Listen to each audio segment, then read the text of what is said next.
Okay, for this exercise we just need a bit of space on the wall, and what I'm going to do is I'm going to place my hand on the wall with a slight bend in my elbow. Okay, I'm going to walk my feet a wee bit further away from the wall, and I'm going to have a slight bend in my knees. So the further I come away from the wall, the more difficult it's going to be. So what we can do is we can start in with our feet a wee bit closer, and then as we're progressing through the exercise, we can start to move our feet further away. But in this position, I have my palm pressed against the wall, and I have a slight bend in my elbow. And I'm just going to maintain this position in my arm throughout the exercise. So what I'm going to do initially is I'm just going to push the weight towards my finger pads, and I'm going to do that for 5 seconds. Then what I'm going to do is shift the weight back to the heel of my hand and hold there for 5 seconds. And I'm just going to shift between my finger pads, pressing through, and I should feel my arm engage as I press through my finger pads.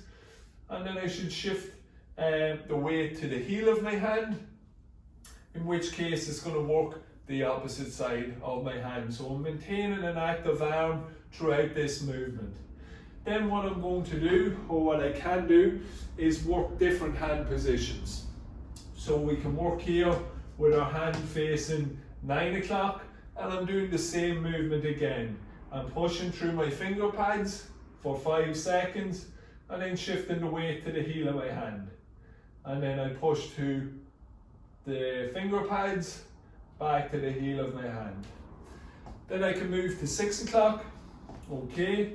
And in this position here, or any of these exercises, they can be limited by our wrist range of motion. So we may need to go a wee bit lower on the wall, even on these ones. We may need to put our hand a wee bit lower initially, depending on our wrist mobility.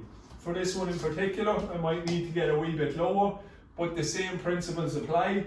I have that slight bend in my elbow, my hand is pressing against the wall, and I'm just pushing my finger pads into the wall, shifting the weight back to the heel.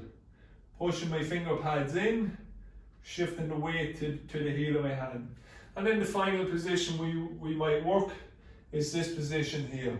Okay, so again, slight bend in the elbow, pushing into my finger pads. Again, nothing changing in my arm other than weight shifting to my finger pads, weight shifting to the heel. So you may be told to do all these exercises, you may be just given one to do, but that's the overall concept or coaching points that we have for this particular exercise.